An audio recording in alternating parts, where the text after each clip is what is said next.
The plan, as Margaret said, doesn't offer you a whole lot in the way of details, and that's been the problem with it all along. From an economist's point of view, there's not enough in there to really judge other than to make some vague generalizations.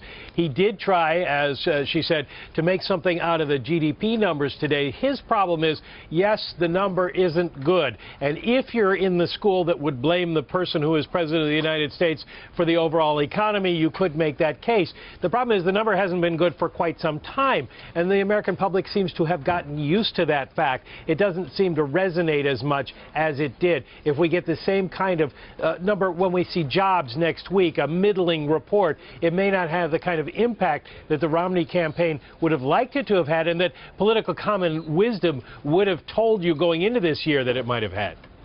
Michael, you talk about the political common wisdom, but right now the governor is reiterating the 5-point plan, and the critique has been there are not some specifics. What are you hearing from some of the economists and the analysts who are taking a look at this? Well, the problem is he says he's going to be able to create jobs, but how is he going to create jobs? The number he cites, about 12 million jobs, is certainly attainable, but you're going to have to get about 250,000 jobs a month, and right now we're not running anywhere close to that. What's going to turn on that tap? Well, he says lower tax rates.